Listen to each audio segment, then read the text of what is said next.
Pemulung sialan, pergi dari sini! Pergi dari alas roban malam ini. Kami tidak mau melihatmu lagi di sini.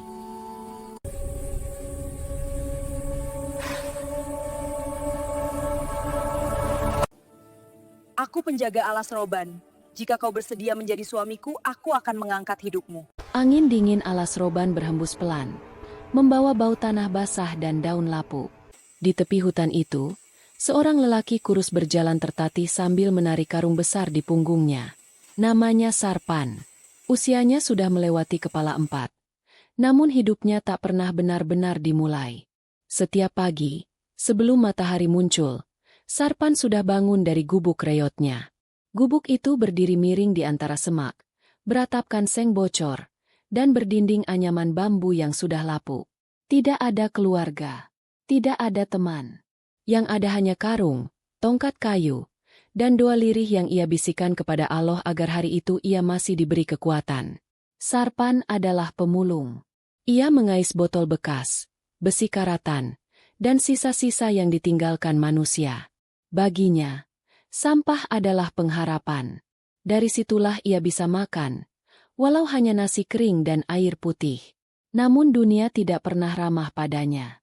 Di pasar, orang-orang menutup hidung saat ia lewat. Anak-anak melemparinya dengan batu kecil sambil tertawa. Para pedagang mengusirnya dengan bentakan kasar, seolah kehadirannya adalah noda yang mencemari tempat itu. Hari itu pun sama. Sarpan sedang memilah botol bekas di belakang kios ketika seorang lelaki berteriak, "Pemulung sialan, pergi dari sini!" Tanpa melawan, Sarpan hanya menunduk. Ia sudah terlalu sering mendengar kata-kata itu.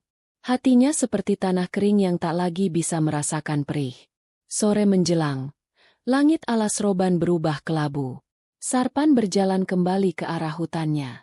Di pertigaan jalan, beberapa warga berdiri berbisik sambil menatapnya dengan wajah penuh curiga. Itu dia orangnya. Sejak dia muncul, ayamku mati semua. Benar, anak saya sakit sejak pemulung itu tinggal di sini. Kata-kata itu menusuk lebih dalam dari pisau. Sarpan berhenti melangkah. Dadanya sesak. Ia ingin membela diri, namun suaranya seakan terkubur bersama harga dirinya. Malam itu, warga mendatangi gubuknya. Tanpa bukti, tanpa belas kasihan. Mereka menyuruhnya pergi dari alas roban. Jika tidak, mereka akan membakar gubuk itu. Sarpan hanya bisa mengangguk. Ia mengemasi karungnya dengan tangan gemetar. Di dalam hatinya, ia bertanya pada Allah, dosa apa yang membuat hidupnya selalu berakhir seperti ini? Dengan langkah gontai, Sarpan masuk lebih dalam ke hutan alas roban. Malam semakin gelap. Suara binatang liar terdengar dari kejauhan. Setiap langkahnya seperti membawa beban seluruh hidup yang gagal. Di sebuah tanah lapang yang dikelilingi pohon besar, Sarpan berhenti.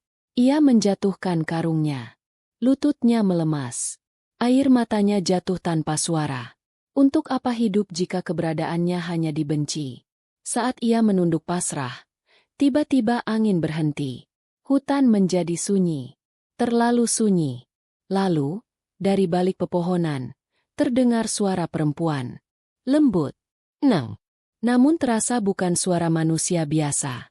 Sarpan mengangkat kepalanya perlahan. Jantungnya berdegup keras. Sosok itu mulai melangkah mendekat dari dalam gelap alas roban.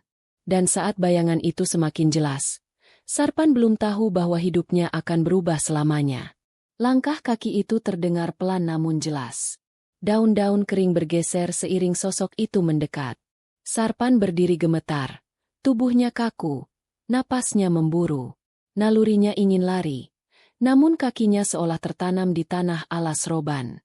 Dari balik bayangan pohon besar, muncullah seorang perempuan.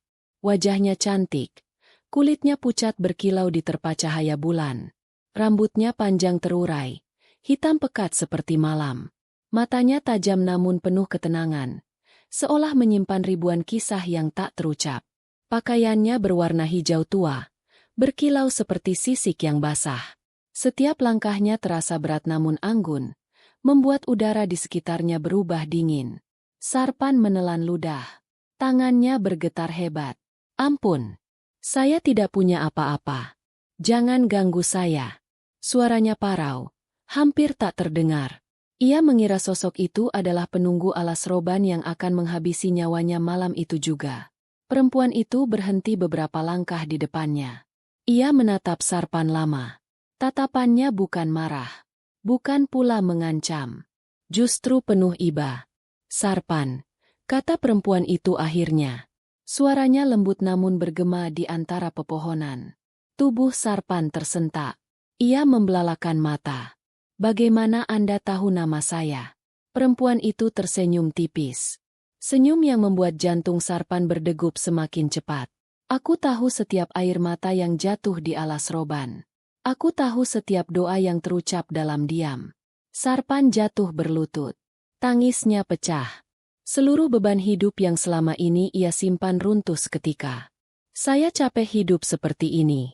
Saya tidak punya siapa-siapa. Saya hanya ingin tenang. Perempuan itu melangkah lebih dekat. Saat ia bergerak, tanah di bawah kakinya seakan bergetar halus. Dari balik pakaiannya, samar-samar terlihat kilau sisik yang hidup. Aku Ratna Nagini, penjaga alas roban. Ratu para ular. Darah Sarpan serasa berhenti mengalir. Ia menundukkan kepala, takut menatap wajah sang ratu. Aku sudah lama mengamatimu. Lanjut Ratna Nagini. Kau tidak pernah mengambil yang bukan hakmu. Kau tidak pernah membalas hinaan dengan kebencian. Saat orang-orang menyakitimu, kau hanya berserah kepada Allah. Ratna Nagini mengangkat tangan. Seketika, udara di sekitar mereka berubah hangat. Rasa takut di dada Sarpan perlahan mereda. Manusia sering datang ke alas roban dengan keserakahan. Tapi kau datang membawa luka dan ketulusan. Air mata Sarpan kembali jatuh. Ia tidak pernah merasa dihargai seumur hidupnya.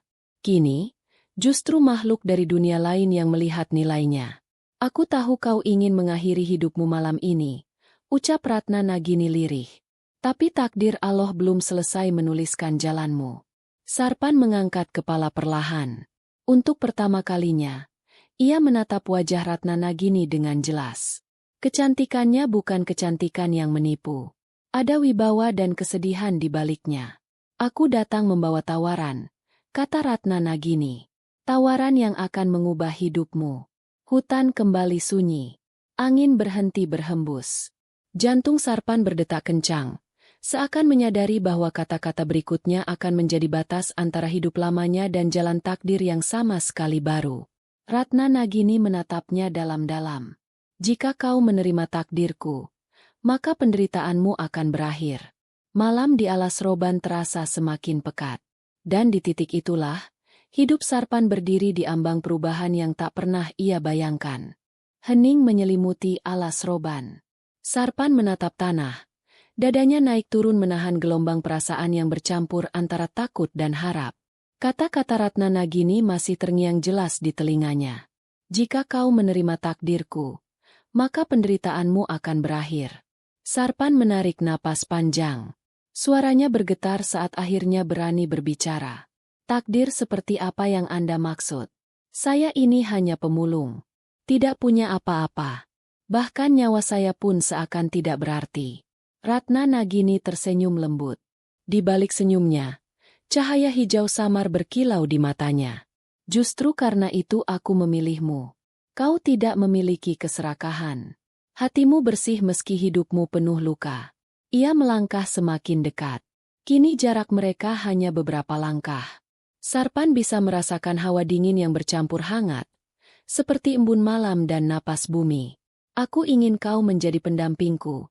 Ucap Ratna Nagini pelan namun tegas. Menjadi suamiku. Kata itu menghantam pikiran Sarpan. Kepalanya mendengung. Ia mengira dirinya salah dengar. Suami. Tubuhnya gemetar hebat. Ia segera menggeleng. Tidak mungkin. Saya manusia hina. Saya kotor. Saya miskin.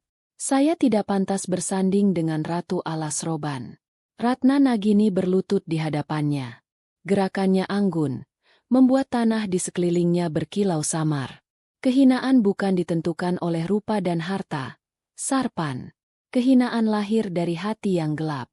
Dan hatimu tidak gelap. Ratna Nagini mengangkat wajah Sarpan perlahan. Untuk pertama kalinya dalam hidup, Sarpan merasa disentuh dengan penuh penghormatan. Aku tidak memaksamu. Lanjutnya, jika kau menolak, aku akan mengantarmu keluar dari alas roban. Tapi jalan hidupmu akan tetap sama seperti sebelumnya. Air mata Sarpan jatuh membasahi tanah. Bayangan hidupnya kembali terlintas. Hinaan, pengusiran, kesepian. Tidak ada satupun yang menunggunya di dunia manusia. Ia mengangkat wajah. Tatapannya kini berbeda. Ada ketakutan, namun juga keberanian yang lahir dari keputusasaan. Jika ini takdir dari Allah, saya menerimanya. Tapi satu permintaan saya. Jangan sakiti manusia yang membenci saya. Ratna Nagini tersenyum lebih lebar. Senyum yang membuat hutan bergetar halus. Kau tetap berhati manusia meski telah disakiti. Itu sebabnya kau layak. Tiba-tiba tanah di bawah kaki mereka bergetar kuat. Dari balik akar pohon besar, muncul cahaya hijau menyilaukan. Tanah terbelah perlahan, membuka jalan menuju kedalaman bumi. Angin berputar. Daun-daun beterbangan. Sarpan terhuyung, hampir jatuh. Namun Ratna Nagini menggenggam tangannya. Jangan takut, ucapnya lembut. Ini rumahku. Mereka melangkah turun bersama. Setiap langkah membawa Sarpan menjauh dari dunia lamanya. Jalan itu semakin dalam, semakin gelap. Namun hatinya justru terasa ringan. Saat mereka sampai di dasar, Sarpan terdiam. Di hadapannya berdiri sebuah kerajaan bawah tanah yang megah. Pilar-pilar batu berkilau. Cahaya berasal dari permata dan mata makhluk ular yang bergerak anggun di sekeliling istana. Makhluk-makhluk itu menunduk hormat saat Ratna Nagini melintas. Mulai malam ini, Sarpan, kau bukan lagi pemulung yang diusir. Kau adalah tamu agung di kerajaan alas roban. Sarpan menelan ludah. Ia belum menyadari bahwa malam itu adalah awal dari perjalanan yang jauh lebih besar, penuh ujian, dan akan mengguncang dunia manusia. Cahaya kehijauan menerangi istana bawah tanah alas roban. Sarpan melangkah pelan. Matanya tak henti menatap ke sekeliling. Pilar-pilar batu menjulang tinggi. Dindingnya berkilau seperti diselimuti sisik hidup. Suara air mengalir lembut. Bercampur desir napas makhluk-makhluk yang bergerak tenang. Para penghuni kerajaan itu bukan seperti bayangan buruk yang selama ini hidup di benak Sarpan. Wajah mereka tenang. Tatapan mereka dalam. Setiap makhluk ular yang berpapasan menundukkan kepala dengan hormat, seolah Sarpan bukan manusia hina, melainkan seseorang yang layak dihargai. Ratna Nagini berjalan di sampingnya. Wibawanya terasa kuat, namun langkahnya tetap lembut. Ia membawa Sarpan menuju sebuah ruangan luas dengan lantai batu halus. Di tengah ruangan, terdapat kolam air jernih yang memantulkan cahaya hijau keemasan. Beristirahatlah di sini, ucap Ratna Nagini. Tubuh dan hatimu terlalu lama memikul beban. Pelayan-pelayan kerajaan datang membawa pakaian bersih berwarna gelap. Sarpan ragu menerima. Tangannya gemetar saat kain itu disentuhkan ke kulitnya. Aku merasa tidak pantas, katanya lirih. Ratna Nagini menatapnya dalam. Suaranya tenang namun mengandung kekuatan. Mulai saat ini, kau belajar menerima kebaikan. Itu bukan kesombongan. Itu penyembuhan. Sarpan mengganti pakaiannya. Saat kain bersih menyentuh tubuhnya, ia merasakan sesuatu yang asing. Rasa dihargai. Rasa diperlakukan sebagai manusia. Ia duduk di tepi kolam. Bayangannya terpantul di air. Untuk pertama kalinya, ia melihat dirinya bukan sebagai pemulung kotor, melainkan seorang lelaki dengan mata yang masih menyimpan harapan. Malam itu, Ratna Nagini datang kembali. Ia duduk berhadapan dengan Sarpan. Suasana hening, hanya suara air yang bergema pelan. Besok, kau akan diperkenalkan kepada seluruh kerajaan, ucap Ratna Nagini. Mereka harus mengetahui pilihan rajaku. Sarpan terdiam. Jantungnya kembali berdegup cepat. Aku takut, katanya jujur. Takut tidak mampu menjalani semua ini. Ratna Nagini mengangguk pelan. Takut adalah tanda bahwa hatimu masih hidup. Tapi ingat, Allah tidak pernah salah memilih jalan untuk hambanya. Ratna Nagini berdiri. Saat ia berbalik, bayangan tubuhnya berubah sesaat. Sisik hijau berkilau menyelimuti punggungnya. Ekor panjang melingkar anggun. Pemandangan itu membuat Sarpan tertegun, namun tidak lagi dipenuhi rasa takut. Di dalam hatinya, justru tumbuh rasa hormat. Malam semakin dalam. Sarpan berbaring di tempat istirahatnya. Matanya terpejam, namun pikirannya melayang pada dunia manusia. Pada hinaan yang dulu terasa abadi. Kini, untuk pertama kalinya, ia tertidur tanpa rasa lapar, tanpa ketakutan, dan tanpa air mata. Namun jauh di atas sana, di dunia manusia, desas-desus mulai beredar. Warga yang mengusir Sarpan mulai merasa gelisah. Beberapa dari mereka bermimpi buruk tentang Alas Roban. Tentang suara desis yang memanggil nama mereka. Tak seorang pun menyadari bahwa pemulung yang mereka anggap tak bernilai kini sedang dibentuk oleh takdir. Dan saat ia kembali nanti, dunia mereka tak akan pernah sama. Cahaya istana Alas Roban pagi itu terasa berbeda. Lebih terang, lebih hangat.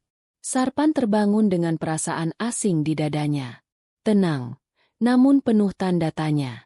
Ia duduk perlahan, mengamati ruangan tempat ia beristirahat.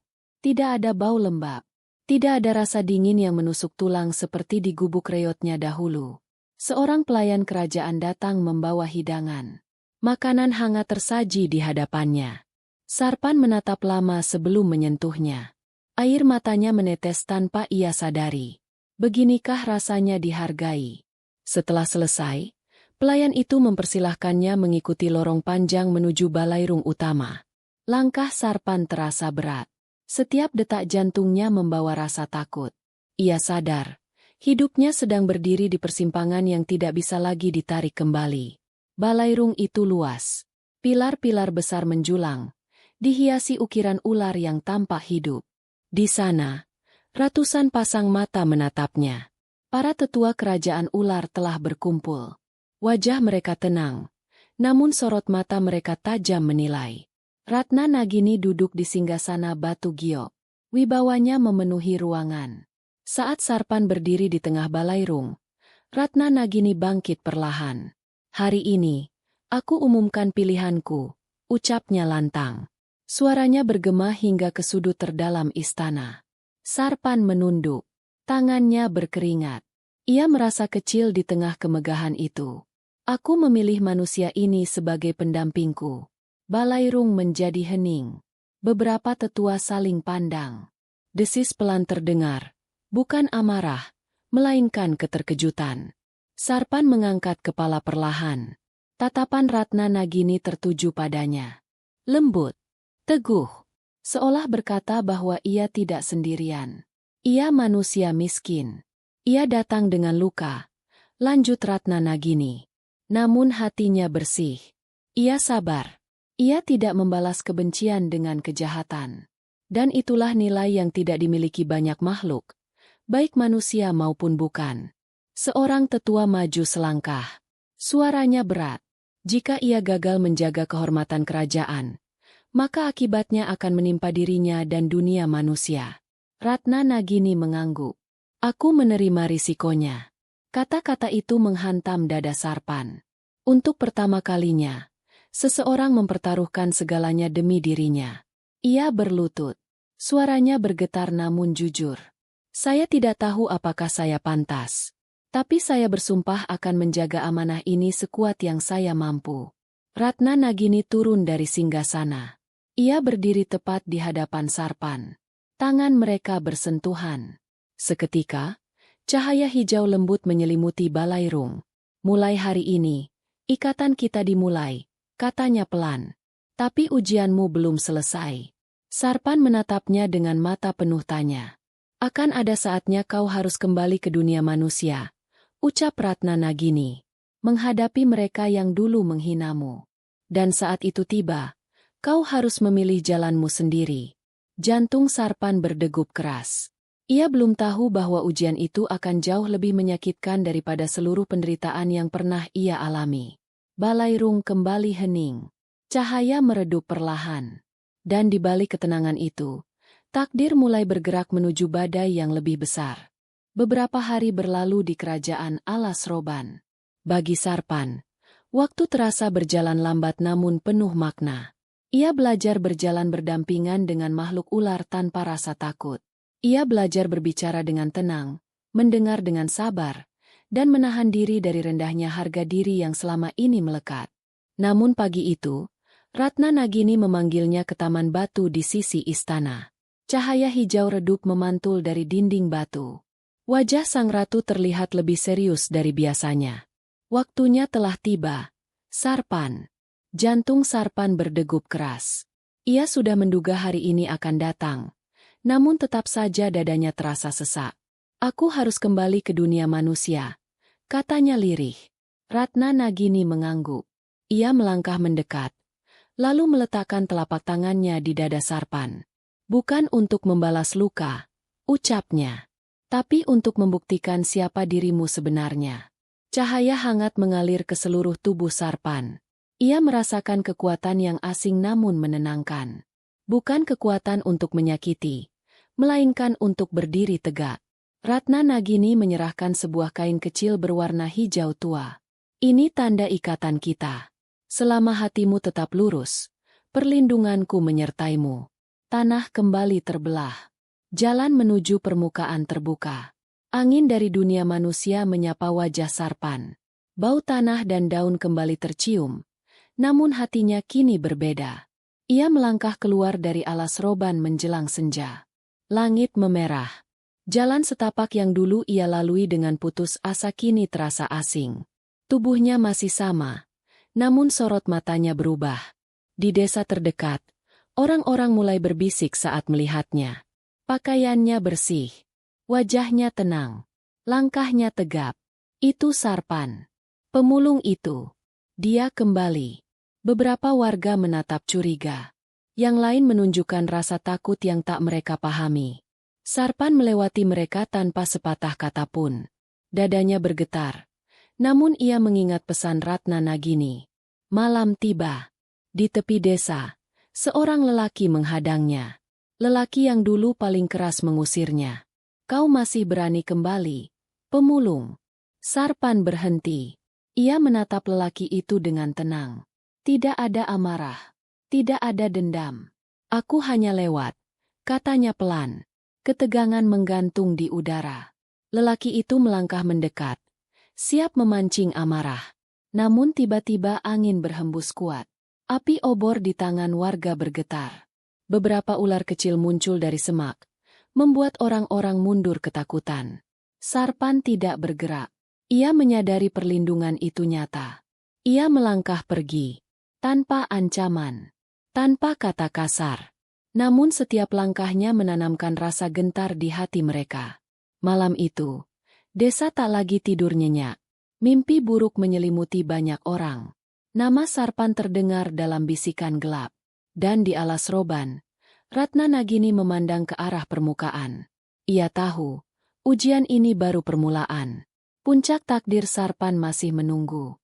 Kabar tentang kembalinya Sarpan menyebar cepat.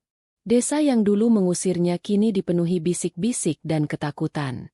Beberapa warga mengaku melihat ular melingkar di sekitar rumah mereka. Yang lain bermimpi didatangi sosok perempuan bermata hijau yang menatap tanpa amarah. Namun membuat jantung berdegup kencang. Sarpan tidak menetap di desa itu. Ia memilih tinggal di gubuk tua di pinggir jalan Alas Roban. Gubuk itu kosong dan hampir roboh. Namun baginya cukup untuk berteduh sementara. Ia tidak ingin memancing amarah. Ia hanya ingin menjalani ujiannya dengan tenang. Suatu siang, seorang perempuan tua datang menemuinya. Wajahnya pucat, tangannya gemetar. Sarpan, tolong aku. Perempuan itu adalah salah satu warga yang dulu ikut mengusirnya. Kini, anaknya terbaring sakit keras. Tidak ada tabib yang mampu menolong. Aku tidak pantas meminta ini, lanjutnya sambil menunduk. Tapi sejak kau kembali, desaku tidak tenang. Kami merasa telah berbuat salah. Sarpan terdiam. Dada lamanya kembali berdenyut. Luka lama mengetuk pintu hatinya. Ia ingat hinaan, lemparan batu, dan kata-kata kejam. Namun di balik semua itu, ia juga ingat pesan Ratna Nagini. Ia berdiri perlahan. Antarkan aku ke rumahmu. Warga desa berkumpul saat Sarpan tiba. Tatapan mereka penuh rasa takut dan harap. Di dalam rumah sederhana itu, seorang anak terbaring lemah. Nafasnya pendek, tubuhnya panas. Sarpan berlutut di sampingnya. Ia memejamkan mata. Dalam hatinya, ia memohon kepada Allah dengan lirih. Bukan untuk balasan, melainkan untuk ketenangan. Angin sejuk berhembus masuk. Dari luar rumah, terdengar desis halus. Seekor ular kecil melata mendekat, lalu diam di sudut ruangan. Cahaya hijau samar menyelimuti anak itu. Beberapa saat kemudian, napas sang anak mulai teratur. Matanya terbuka perlahan. Tangis pecah di dalam rumah. Warga berlutut. Mereka menyadari satu hal. Pemulung yang mereka hina bukanlah pembawa sial, melainkan manusia yang dilindungi kekuatan alas roban. Kepala desa akhirnya mendatangi Sarpan malam itu. Wajahnya penuh penyesalan. Kami telah salah menilaimu. Kami ingin kau kembali. Tinggallah bersama kami. Sarpan menatap mereka satu persatu. Dadanya bergetar. Namun keputusannya telah matang. Aku memaafkan, katanya pelan. Tapi hidupku tidak lagi di sini. Kata-kata itu menusuk lebih dalam daripada kemarahan. Desa itu terdiam. Mereka kehilangan seseorang yang baru mereka sadari nilainya. Di kejauhan, angin alas roban berdesir pelan.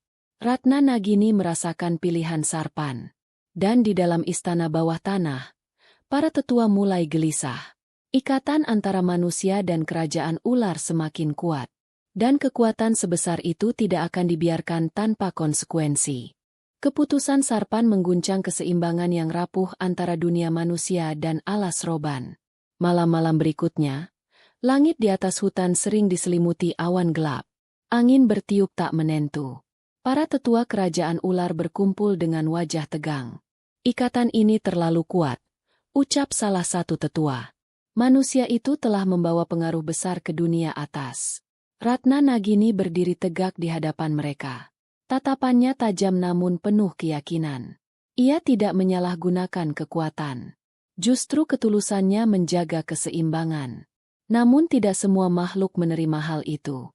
Di sisi lain alas roban, jauh di kedalaman yang lebih gelap, seekor ular besar berwarna hitam bangkit dari sarangnya. Matanya merah menyala. Namanya Kalasengkala, penguasa wilayah lama yang tersingkir. Ratu terlalu lunak pada manusia. Desisnya menggema. Ikatan itu harus diputus. Kalasengkala mulai menyusupkan pengaruhnya. Ular-ular gelap muncul di desa sekitar. Tanaman layu. Hewan ternak mati tanpa sebab. Manusia kembali diliputi ketakutan. Sarpan merasakan perubahan itu. Dadanya terasa berat. Setiap malam, tidurnya gelisah. Bayangan Ratna Nagini muncul dalam mimpinya. Dikelilingi kegelapan. Ia kembali ke alas roban. Langkahnya cepat. Hatinya dipenuhi kecemasan. Ratna Nagini menyambutnya di gerbang istana. Wajah sang ratu tetap tenang. Namun sorot matanya menyimpan kekhawatiran. Kau merasakannya, bukan? Sarpan mengangguk. Semua ini karena saya. Ratna Nagini menggeleng pelan. Ini karena ada yang tidak menerima perubahan. Kalasengkala akan menantang keseimbangan ini. Nama itu membuat udara terasa berat. Desis samar terdengar dari kejauhan. Sarpan menggenggam kain hijau pemberian Ratna Nagini. Apa yang harus saya lakukan? Ratna Nagini menatapnya lama. Tatapannya penuh perasaan yang tak pernah diucapkan. Kau harus berdiri di antara dua dunia. Bukan sebagai penguasa, tapi sebagai penentu pilihan.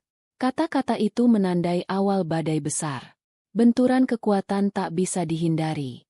Dan di balik semuanya, satu pilihan akan menentukan apakah ikatan ini menjadi berkah atau kehancuran. Malam turun lebih cepat dari biasanya. Langit alas roban menghitam pekat, tanpa bintang. Angin berputar liar, membawa desis panjang yang membuat dedaunan gemetar. Sarpan berdiri di tengah hutan bersama Ratna Nagini. Di hadapan mereka, Tanah bergetar seolah jantung bumi sedang berdegup keras. Kala sengkala telah bangkit sepenuhnya. Dari balik kabut gelap, sosok ular raksasa muncul. Tubuhnya hitam legam, sisiknya kasar dan retak seperti batu tua. Matanya merah menyala, memancarkan amarah yang terpendam ratusan tahun.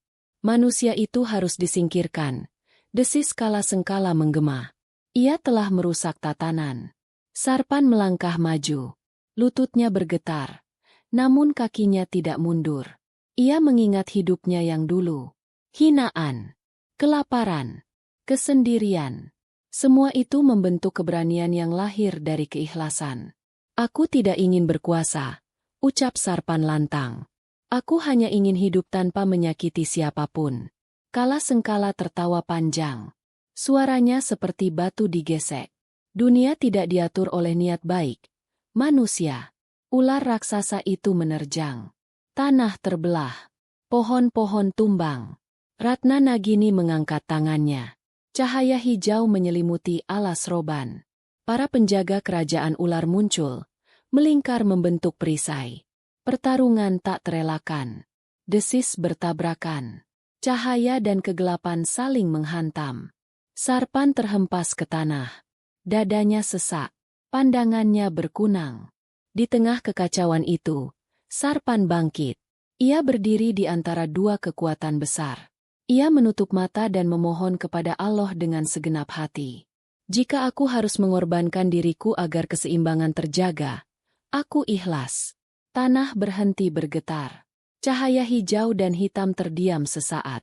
Kata-kata itu menembus batas kekuatan. Ratna Nagini menatap Sarpan dengan mata berkaca.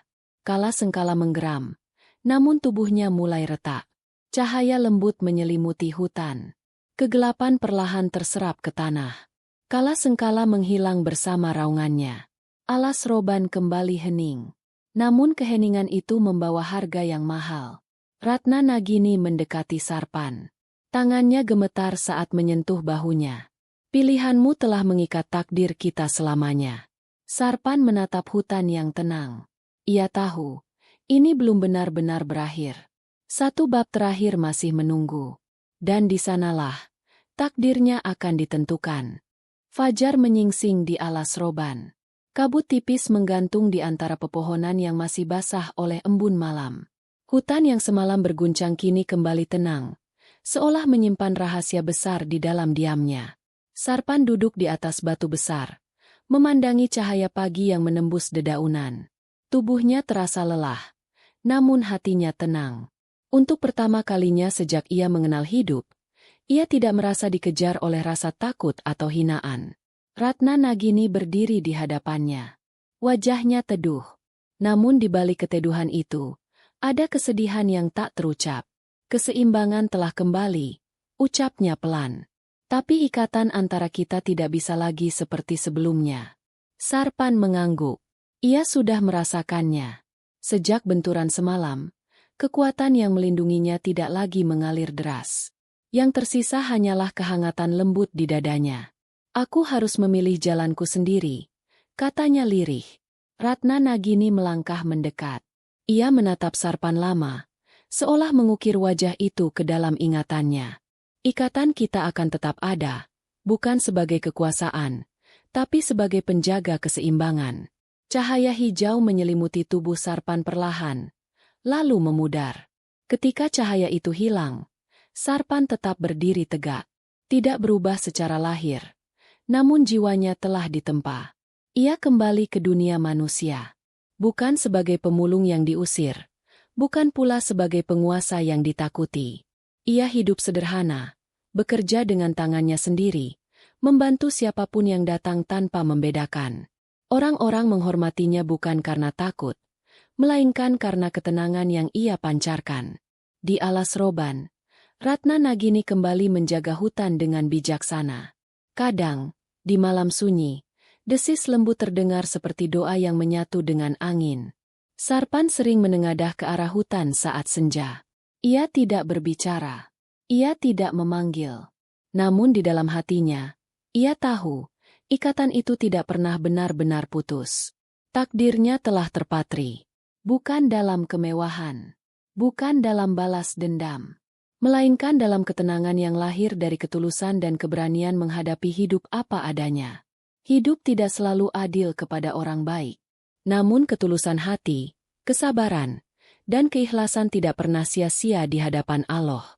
Sarpan mengajarkan bahwa manusia tidak ditentukan oleh pekerjaannya, kemiskinannya, atau hinaan orang lain, melainkan oleh sikapnya saat menghadapi luka.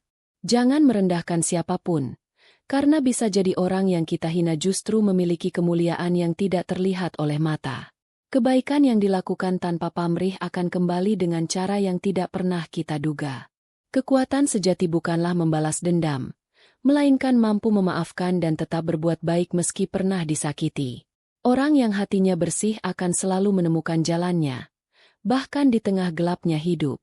Kisah Sarpan bukan tentang kekayaan atau keajaiban semata, melainkan tentang perjalanan seorang manusia yang tetap bertahan dalam ketulusan saat dunia menolaknya.